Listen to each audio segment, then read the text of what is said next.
রেমিটেন্সের পালে আবারও নতুন হাওয়া। ২০২৫-২৬ অর্থবছরের প্রথম মার্চ জুলাইয়ের মাত্র ১৩ দিনের মধ্যে দেশে রেমিটেন্স অর্থের প্রবাহ এসেছে আশাব্যঞ্জক মাত্রায়। বাংলাদেশ ব্যাংকের তথ্য অনুযায়ী চলতি বছরের জুলাইয়ের প্রথম ১৩ দিনে প্রবাসী বাংলাদেশিরা পাঠিয়েছেন ১১৯ কোটি ৪০ লক্ষ মার্কিন ডলার, যা বাংলাদেশি মুদ্রায় প্রায় ১৪,৪৪৭ কোটি টাকা, প্রতি ডলার ১২১ টাকা ধরে। রেমিটেন্স প্রবাহের প্রেক্ষাপট। বাংলাদেশ দীর্ঘদিন ধরে রেমিটেন্স অর্থের উপর নির্ভরশীল একটি দেশ। দেশের মোট বৈদেশিক মুদ্রা রিজার্ভের বড় একটি অংশই আসে প্রবাসীদের পাঠানো এই অর্থের মাধ্যমে।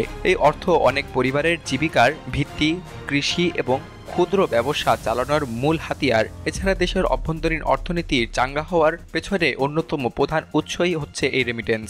গত কয়েক বছরে বৈশ্বিক অর্থনৈতিক পরিস্থিতির প্রভাব, কোভিড মহামারী এবং আন্তর্জাতিক বাজারে মূল্য ওঠানামা সত্ত্বেও বাংলাদেশের রেমিটেন্স প্রবাহ ধীরে ধীরে বৃদ্ধি পেয়েছে। বিশেষ করে সরকারের বিভিন্ন প্রণোদনা, ডিজিটাল রেমিটেন্স সেবা বিস্তার এবং অবৈধ হুন্ডি চক্র বন্ধে উদ্যোগ নেওয়ার ফলে বৈধ চ্যানেলে অর্থের প্রবাহ বেড়েছে।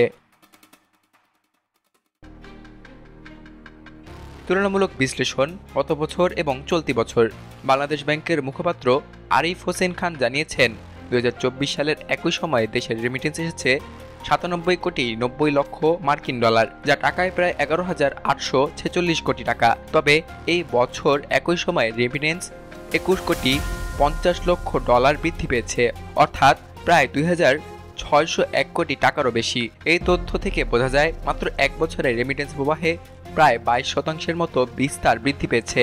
এটি বাংলাদেশের অর্থনীতির প্রতি প্রবাসীদের আস্থা এবং সরকারের নীতিমালার ইতিবাচক প্রভাবেরই প্রতিফলন। জুনের বিপরীতে জুলাইয়ের প্রবাহ। ২০২৪-২৫ অর্থবছরের শেষ মাস জুনে দেশে রেমিটেন্স এসেছিল প্রায় ২৮১ কোটি ৮০ লক্ষ মার্কিন ডলার, যা টাকায় দাঁড়ায় ৩৪,৪০৪ কোটি টাকা। ঈদের পূর্ববর্তী মাস হওয়ায় অনেক প্রবাসী আগেভাগেই টাকা পাঠিয়েছিলেন, ফলে জুলাইয়ের প্রথম ১৩ দিনে প্রবাহ কিছুটা কম হলেও এটি স্বাভাবিক হিসেবে বিবেচিত হচ্ছে। বিশ্লেষকরা বলছেন, জুলাইয়ের এই প্রবাহ অত্যন্ত ভালো এবং ঈদ পরবর্তী সময়ে যদি এই ধারা বজায় থাকে তাহলে পুরো অর্থবছরের জন্য আশাব্যঞ্জক ফলাফল পাওয়া যাবে। সরকারের ভূমিকা, ইনসেনটিভ এবং হুন্ডি দমনে সফলতা।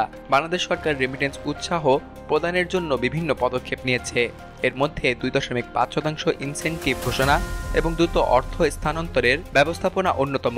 সাধারণত প্রবাসীরা আনুষ্ঠানিক ব্যাংকিং চ্যানেলে পাশাপাশি অবৈধ হুন্ডি এবং অন্যান্য অননুমোদিত পদ্ধতি ব্যবহার করতেন।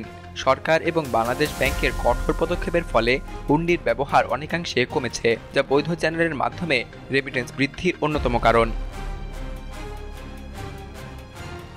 অর্থনীতিতে প্রভাব এবং ভবিষ্যৎ প্রবণতা। রেমিটেন্স প্রবাহ বাড়লে দেশের বৈদেশিক মুদ্রার রিজার্ভ শক্তিশালী হয়, যা আমদানি ব্যয় সামলানো, ঋণ পরিশোধ এবং বিনিয়োগ আকর্ষণের ক্ষেত্রে সহায়ক। এছাড়া প্রবাসী পরিবারের আয় বাড়ার ফলে অভ্যন্তরীণ বাজারের পণ্যের চাহিদাও বেড়ে যায়, যা সামগ্রিক অর্থনীতিকে চাঙ্গা করে। অর্থনীতিবিদরা আশা করেন আগামী মাসগুলোতেও রেমিটেন্স প্রবাহ এই গতিতে বৃদ্ধি পাবে এবং সরকারের নতুন নীতিমালা এবং প্রণোদনা বিষয়ক পদক্ষেপগুলোর ফলে বৈধ চ্যানেলের ব্যবহার আরও বাড়বে। মাত্র ১৩ দিনে প্রাপ্ত প্রায় ১৪,৪৪৭ কোটি টাকার রেমিটেন্স বাংলাদেশের অর্থনীতির জন্য এক ভালো সূচনা। এটি দেশের বৈদেশিক মুদ্রার ঘাটতি পূরণে সহায়ক এবং অর্থনীতিকে সুষম এবং টেকসইভাবে গড়ে তোলার লক্ষ্যে গুরুত্বপূর্ণ ভূমিকা রাখবে। সরকারের সহায়ক নীতি, প্রবাসীদের আস্থা এবং প্রযুক্তির উন্নয়ন একসঙ্গে কাজ করলে ভবিষ্যতের রেমিটেন্স প্রবাহ আরও শক্তিশালী হবে বলে আশা করা হচ্ছে।